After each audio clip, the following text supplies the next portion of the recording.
and I was verbally attacked by another parent. When he went into primary school, he was illegally excluded after about 3 days of being there. That was in reception. As a parent, that absolutely breaks your heart. And I was just constantly in tears. He would go into class with all his friends and then be taken straight back out again. He would work all day in isolation. It got to the point where I just said, I've had enough. We can see what doesn't exist and choose to rise above what is. Mum-to-millionaire.com. So today we've got Natalie. She's a mum of 2 from Leeds. And again, we've got another story about an amazing woman who is fighting the system. So Natalie, I can't believe all the women I'm talking to, we are going through, or you've gone through the same things, but we're in completely different parts of the UK. I know it's hard because so much stuff has happened, but do you want to summarize in like a sentence what happened, or maybe a paragraph, what happened to your son? So my little boy has had, he's had SEN, special educational needs from the moment he started nursery, really. When he went into primary school, he was illegally excluded after about 3 days of being there. That was in reception. So he was like 4 years old at the time. And it just continued like that for, right up until he went into year 3. I moved areas and started to get a few other people involved, and the school basically said that they couldn't look after him anymore. They told me that on numerous occasions. People were sort of going in to try and help them and give them support, but they still weren't able to meet his needs. And what were this seems like it's a reoccurring theme that a school says they can't meet needs, but what exactly couldn't they meet? And how do you as a parent, do you feel they were trying, or were they just doing the bare minimum? If I'm honest, I think they really disliked him, because we were sort of fighting his corner. They disliked us. They didn't like the fact that Cole didn't fit into a box.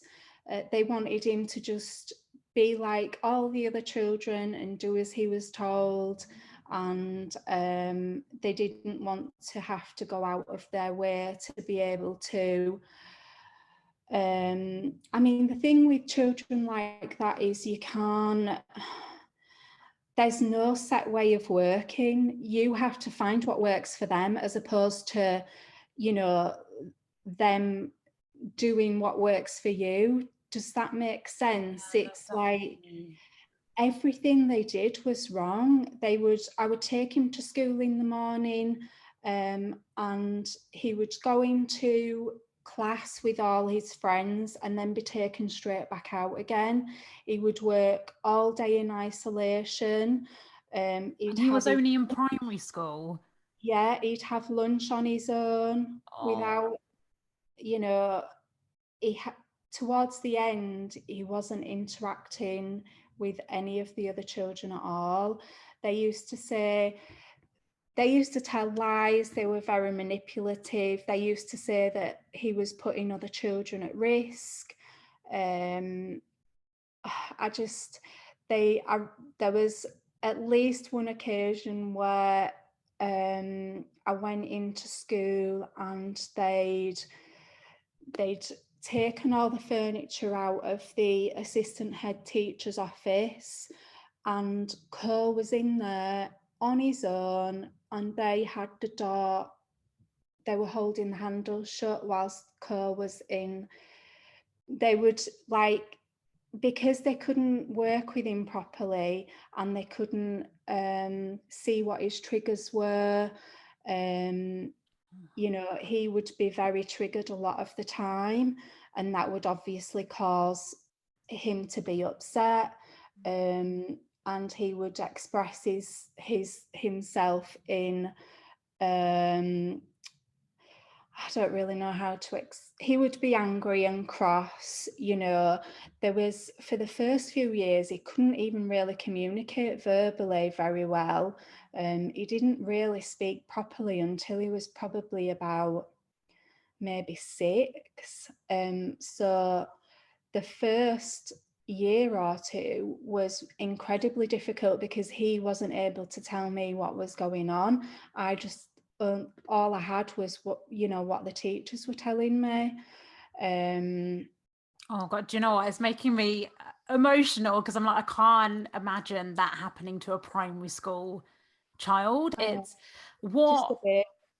what do you feel could have helped your son? Because we all know this, that part of this, if you're fighting to get an EHCP or our kids are quote unquote different or have additional needs, this behavior stems from the unmet need in the first place. So it's hard for a child to even, oh God, I wish people could read my son's EHCP, because it's like, your son needs to communicate, but he doesn't know how to communicate that sometimes in the moment. So I mean, if a teacher is listening to this, like, how can they deal with the unmet needs of the children if, for example, in both of our cases, then the kid's not getting the support in the first place?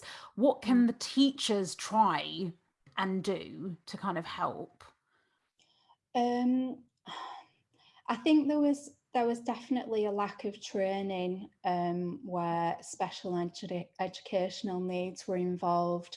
They were very much against us as parents. All they were concerned about was getting call out of their school. They were very old school and very set in their ways. They would expect to be able to shout at a child and for that child to listen. And it was about, I don't know, they were so unable to think outside that box. You know, they didn't care for Cole in any way. They weren't concerned about meeting his needs. I don't know. I think you hit on it. That is the lack of training. And then it comes down to the government, because they need to be training teachers. And I don't think there's one of my cousins is a teacher. And I asked her, do you get trained in this? And she said, no. There needs to be, I feel, a full 3 or 4 months where they're being trained in, because more and more kids are being, again, quote unquote, different. The educational system is not fit for purpose anymore. No. It might have been 50 years ago, but it's not now. And unfortunately, more things are going to happen. More parents are going to go through what we've been through if they don't change the system. Yeah.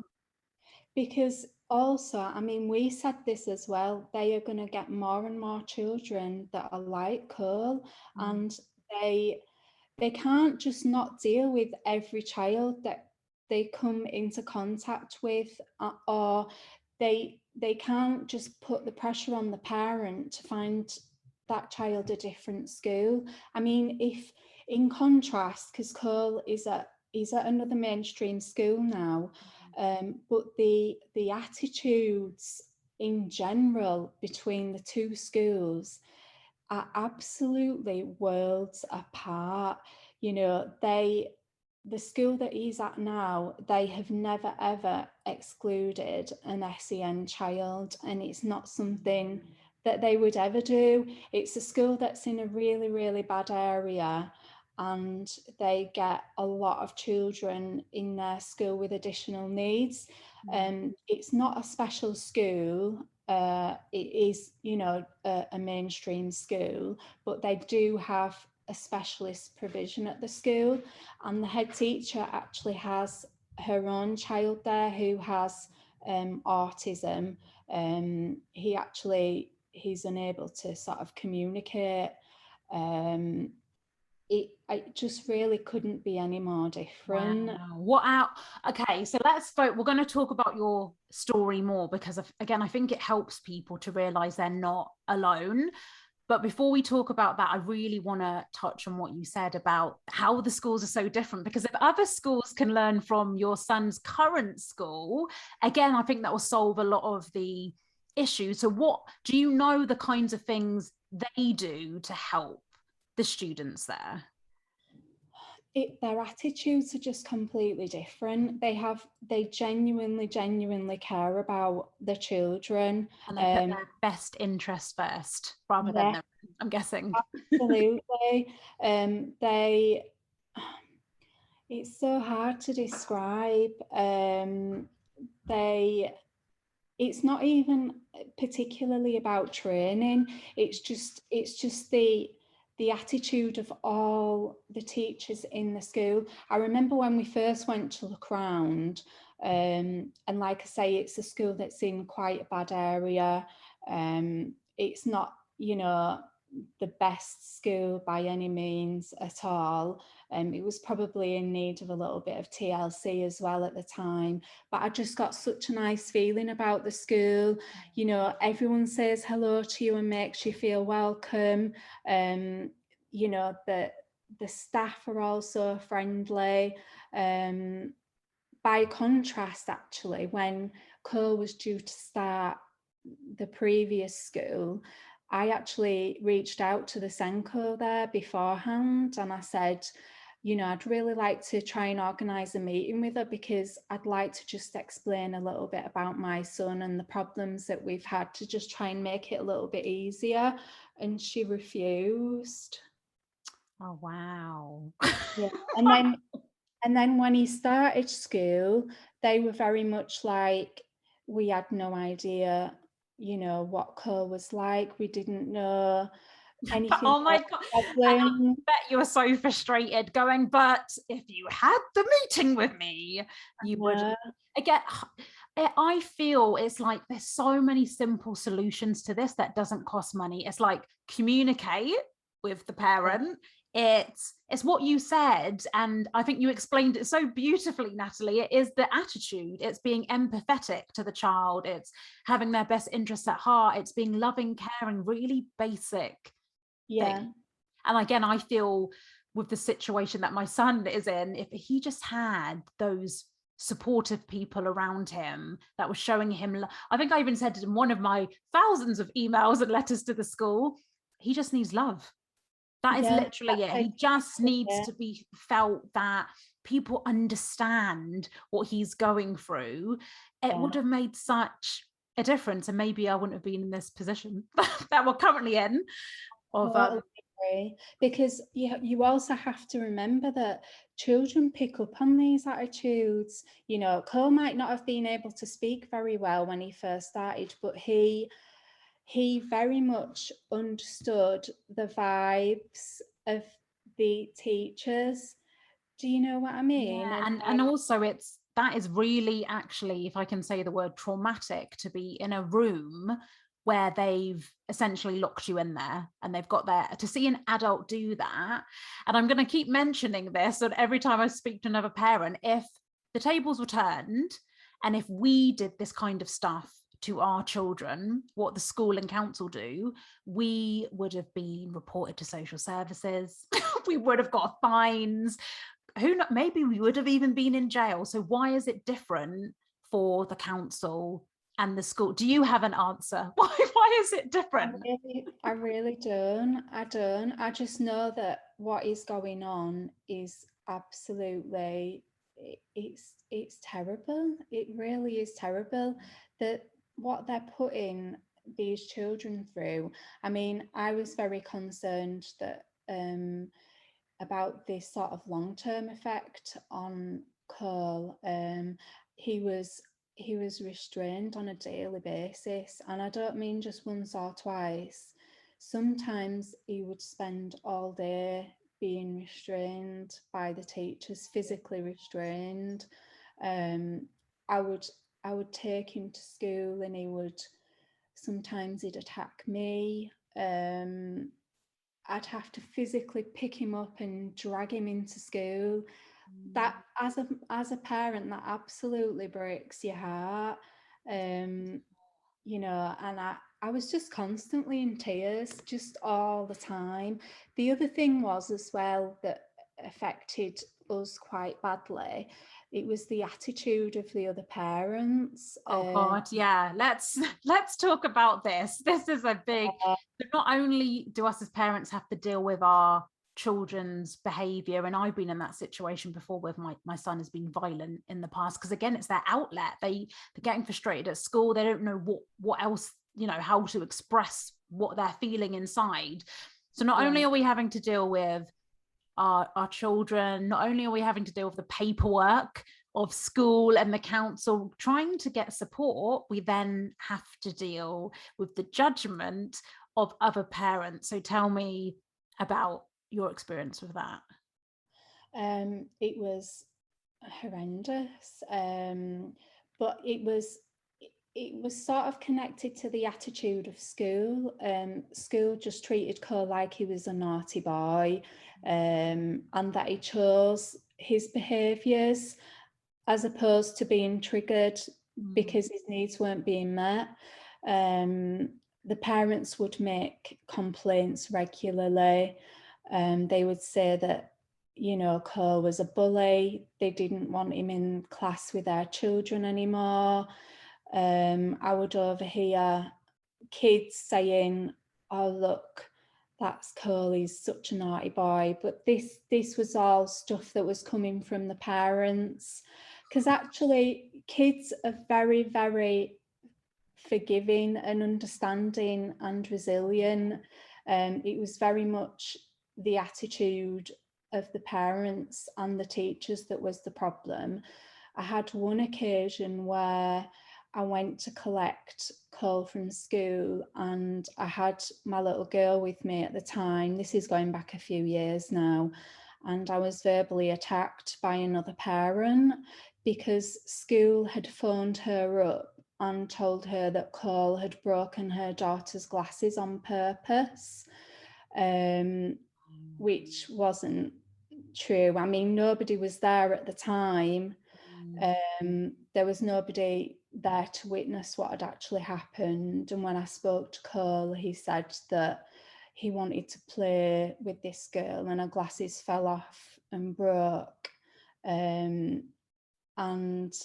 But the fact that school had contacted this parent and said that to her, I was absolutely flabbergasted.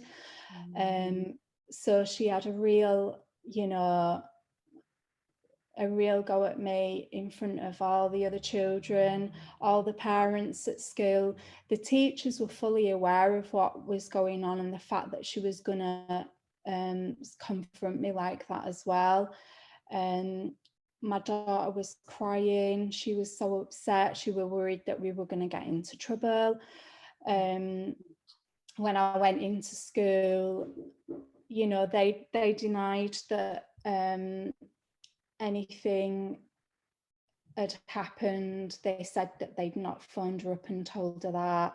I actually found out that this lady was assistant head teacher at another primary school. Wow. Yeah, do you know what? And again, it's even if that happened, it's like, number one, it needs to be explained to the other parent why that was the case, what additional needs your son, because your son didn't do it on purpose, what additional needs he has.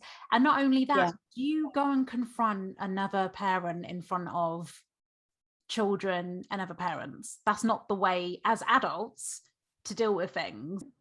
It was just awful. I felt embarrassed. I felt uncomfortable. The teachers would call me in to the classroom all the time, every single day. Can you come in? We want a word. And do you ever feel, in my case, when that happens, I feel they're telling me off at the same time.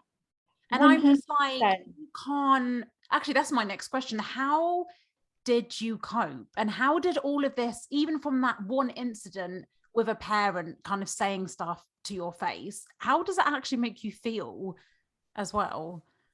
It makes you feel, I mean, I was totally unprepared for that. I like to think, I mean, it's only because of the experiences that I've had, but I like to think I'm quite a strong person. But there were definitely times when I was very, very vulnerable. I would be crying at school all the time. I mean, I tried not to let the teachers see me crying because I didn't want them to see me as being weak or whatever. It was very, very hard. I mean, what was also difficult is that they would be telling me things and I'd be like, well, but what caused that to happen? What was the trigger? And sometimes, because all they would tell me was what Cole was doing, in like he'd hurt a staff member, he'd thrown something, he'd scratched or whatever it was that he'd done. It was like their attitude was like, your son has done this, and I'd be like, but what caused it? What was the trigger? And Of course, sometimes yeah. And they would, as we know, a lot of these kids, they're not randomly going up to someone and hurting them. Something has happened to get to that point. So it's everyone's job to think, okay, what, like you said, the word trick, what was the trigger for yeah, this? What happened yeah, before? How was, even sometimes with these children as well, things can be done in a certain way that me and you can cope with as adults, but they can't as kids. And again, there's really yeah, simple solutions to a lot of this to stop this even escalating, isn't there, to the point of you getting called in the first place? 100%. But this happened on a daily basis. I'd get phone calls as well, and it was like, it got to the point where I just said, I've had enough. Mm. I'm not going to listen to you anymore. When I come to collect Cole from school, I'm going to collect him from school and I'm going to go home, because what is happening in school is, it's not my responsibility. It's got nothing at all to do with me. I don't know what's going on at school to make him behave that way, but that is something that you're going to have to get support for whilst he's at school. You can't keep making me feel bad and telling me off for the things that he's doing in school. So it I had to be very conscious of the things that I did and said as well, because I knew that they would try and portray that in a certain way. So I just started saying, no, I'm not going to come into school today. And Um, even to do that, I really feel that you have to have strength, because I went through exactly the same phone calls every day, and it got to the point where I would look at my phone and I just stop. I just don't answer it now. Well, obviously now my son's not even in school, so at the current point of when we're recording this, but I stopped because I thought, what am I doing? I can't. I'm managing him at home as best as I can. I'm fighting you guys because you're not helping me. I'm fighting the council. How do I have time to answer these phone calls? And then I don't know if this ever happened to you, but sometimes I actually had to go in to school.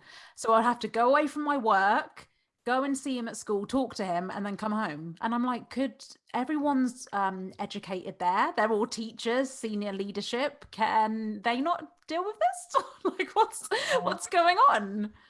well, it's funny you should say that, because I found that the head teacher of that school was very, very weak, and she would often say that she'd spoken to the staff members and the staff members had decided that it would be best to exclude Cole from school, when that totally has to be her decision. Yeah. And then when we moved into the Leeds Authority, a chap, he was like, he oversees all the SEM provision in Leeds schools, and he went in to have a meeting with school to find out exactly what was going on, and he told me that the head teacher was absolutely hysterical, like crying hysterically in the meeting with him. And I just thought, wow, you know, I just it was just, I couldn't believe it. I was just shocked. I just thought, and she's the head teacher of the school, you know. Got to take responsibility. And you're right, it always comes down, any exclusion, that is the head teacher's decision. And I mean, if any teachers are going to, to listen to this, I actually want to say my son had really great TAs.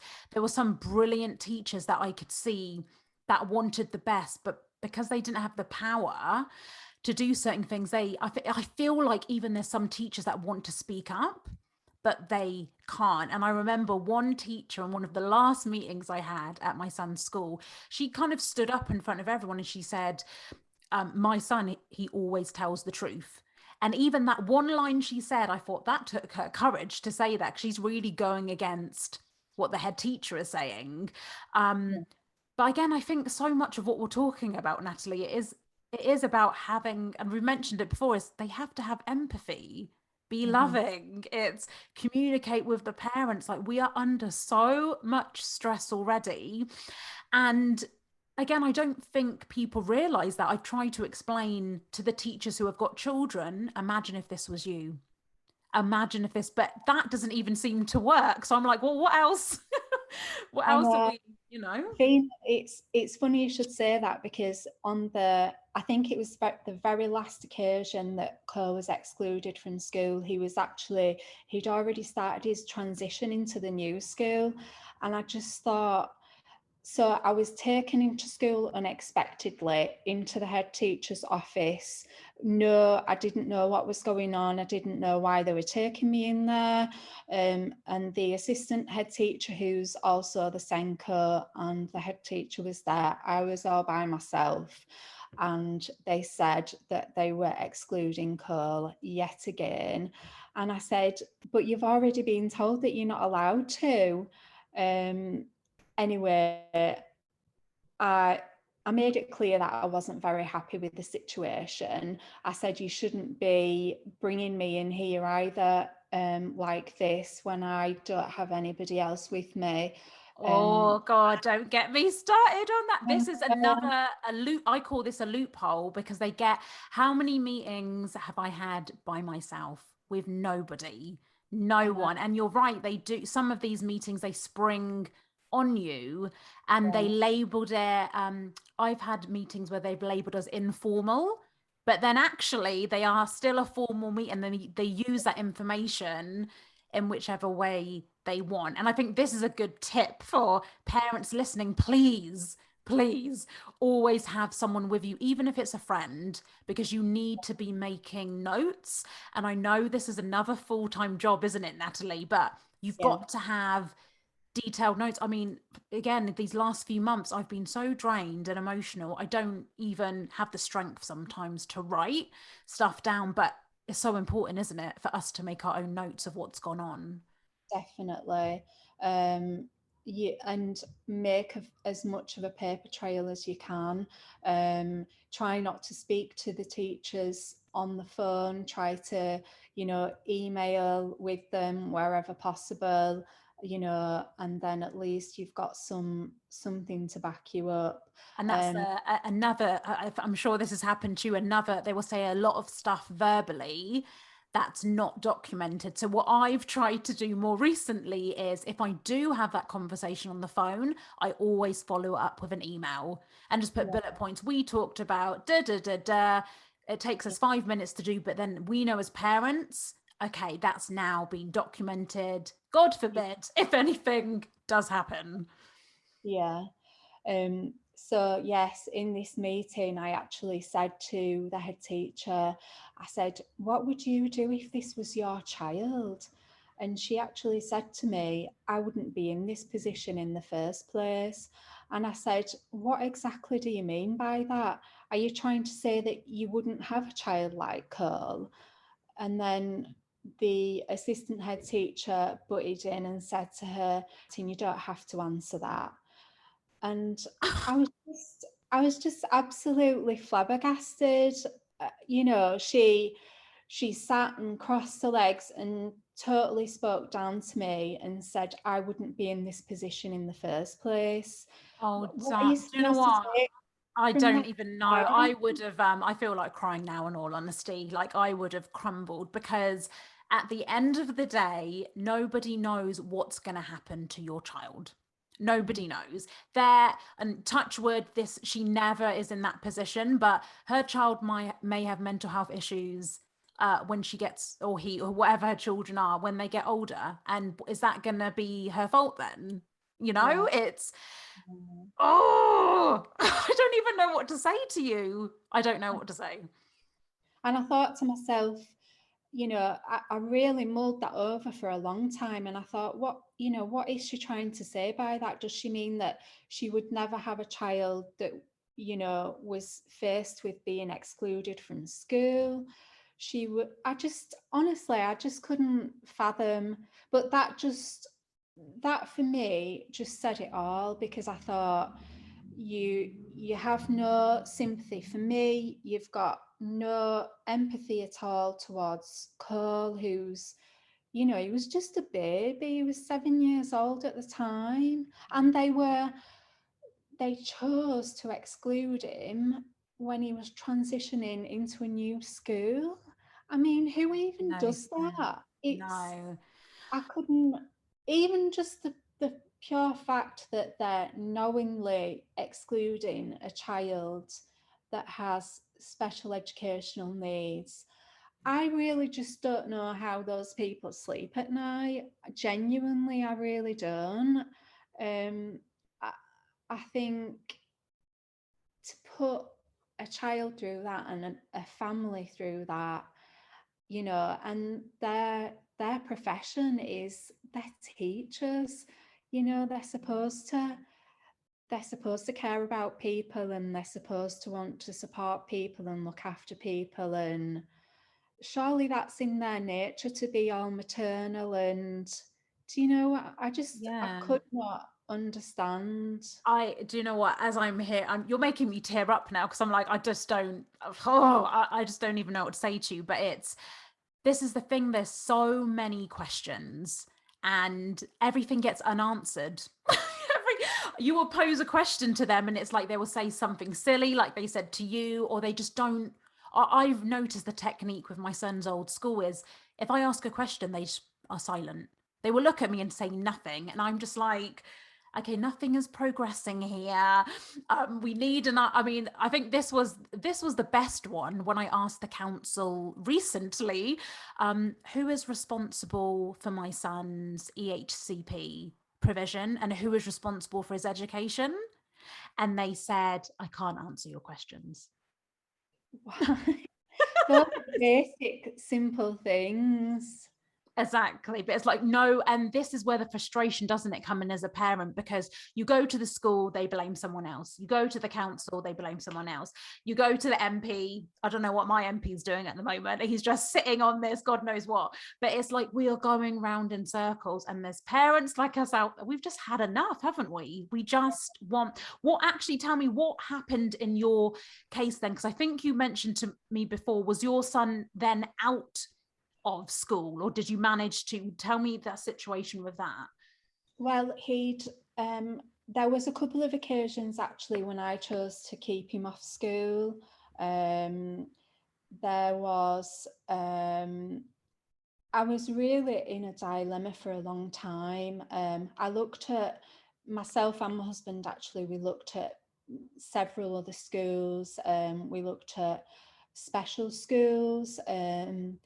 There was a time when I did actually think that he'd have to go to a special school, but deep down I used to think, well, Cole should be able to go to whatever school he wants to go to, and they should be able to, meet whatever needs he has in whatever way they need to do that. The school that he was at previously had managed to get funding, for the support worker that he needed, because he needed one-to-one all the time. So they were still getting obviously paid for that. I remember, I don't want to forget about this, but there was one occasion that they excluded Cole from school when Ofsted came in. Yeah. And in the very early days, they used to try and exclude him from parties. And there was a school trip as well that a few days before this school trip, the head teacher said to me, we've done a risk assessment and I don't think Cole's going to be able to go on the trip. And I kicked up a really big fuss about it. And if I remember rightly, he was excluded from school for something which tied in with the school trip. This feels very unlawful. Yeah. It doesn't even feel, it is. You can't exclude a child because Ofsted are coming in. That is plain and simple. Sometimes even with some of my son's past exclusions, sometimes as a parent, I think, okay, do you know what? Maybe. Maybe. But actually, when you do, I know if a lawyer was to look at what's happened, they'd be like, no, because that's an unmet need. He behaved in this way because of and it will always come down to the unmet need. He hasn't got the right support, and they are getting paid. I think so many of us forget, well, especially me, I forget they're getting extra money for my son. So it's not like I'm saying, oh, can you build him a mansion and do this. It's really basic stuff that needs to get done. And it's, again, the question of who is accountable. And we know it's the school and council that are accountable, but why is nothing done to hold them accountable? It's baffling to me, really is. Do you know, I would love to speak to a teacher if they want to do it anonymously, but why this happens in schools, because it feels like whoever I talk to, it feels like schools just want to get rid of the quote unquote badly behaved children so they can have amazing Ofsted, great grades. But this is the thing, it's like, my son's was obviously understandably really angry. He's not going to go back to his current school. And I said, do you know what? Stuff them. It's their loss because they've lost a very academically bright student. So, if they don't want the high grades, then they won't get them. And it's, if you could summarize what has happened to your son, like in bullet point form, like how many times was he restrained? How many times was he excluded? How many times were you called into school? How many times, Natalie, has this happened? I genuinely, I would think that he has been physically restrained hundreds of times. I'm not even joking. And he was excluded a total of 6 times. Twice were illegal. And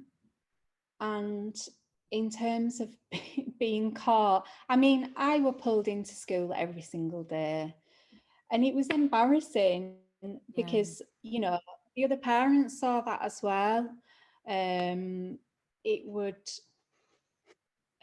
just, and actually, when the support did come into place, that was because of me, but they took the credit for that. It was because we moved house and I started making some phone calls and seeing, the things that I would do, the emails that I would write, the people that I would call. It took up so much time.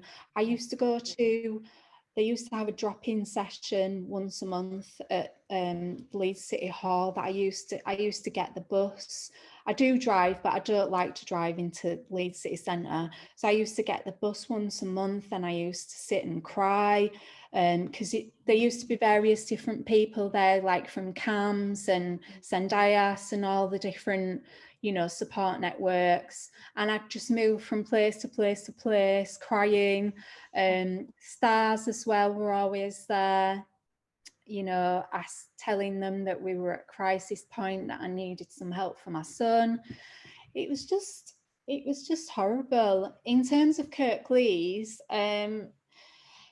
there was absolutely nothing, but they didn't have the gumption to even make any attempt to try and get anything in place. I think for a long time they just they took the view that there was absolutely nothing wrong with him, and that, like I say, he was a naughty boy and he was choosing to behave the way he did, that we were to blame. It was our poor parenting. And then when he was still transitioning, and I remember we had one meeting, we were all there, and Cole had just had his diagnosis. We knew that he had autism. There was absolutely no doubt in our minds, but we felt like we were pushed into getting that, because it was like I don't really know how to describe it. It was like we had to get that proof, that there in writing. Do you know what I mean? To have our own justification, really, you know. And that's just, I find that so sad in a way, because it's like, I was the same. It's like your child behaves in a certain way and you're like thinking, okay, what's going on here? Has he got ADHD? Is it autism? Is it something else? And you're right, once you get a diagnosis, it's like, oh, now I can, it's like all it is like you can now explain to people. Oh yeah, it's kind of like yeah, I don't even know how to explain it, but it's just it's like there's a justification then as a parent. Yeah. We can go, oh yeah, this is because it's like I don't know how to explain that properly, but it just does that make sense what I'm saying? It just makes totally makes sense. We got to the point where we just had to have that. We'd actually managed to get them to bring the assessment forward for us a little bit, because we were fully at crisis point, and we just needed that. And I'd already told his new school that he'd had the diagnosis, but I said to them, I'm not sure that I'm really ready. I didn't really know how I felt at that stage. Anyway, it was actually brought up in the meeting by the Senko. She said, I understand you've been for some assessments with CAMS. How's that going? And I said, well, he got his diagnosis yesterday. He's got autism. And neither of them said anything at all. They just both hung their heads down. The head teacher wrote something in a notepad that she had. And I just looked over at them and I just thought, I mean, I kind of wish, I don't know, maybe I wish that I'd have said something more, but did I need to? I don't know if I did. No. But I think just the fact that they were both completely silent was really, really telling for me. Yeah, I think that's enough of what you, I mean, at the end of the day, no one can replace that time and energy and probably money you've spent as well. But as your son gets older, he will be like, oh my God, I've got amazing parents. Like they kept going, they kept fighting for me. So you should be so proud of yourself that you did keep going. Do you know, Natalie, I could talk to you all day. I think we've only it's so hard, isn't it? Our stories last for years and years of going through, so it's hard to condense. But thank you so much for being brave and talking to me and sharing your story. And I just hope this gives other people strength to fight and make them realize that they're not alone. Like so many of us out there, isn't there? And we've just got to keep going. Yeah. More people than there should be, to be honest. Oh yeah, we don't want this to happen to anyone else, but unfortunately, I hate even saying this, but unfortunately it's going to keep happening, isn't it? It's going to keep happening until something gets changed. We can see what doesn't exist and choose to rise above what is. MumToMillionaire.com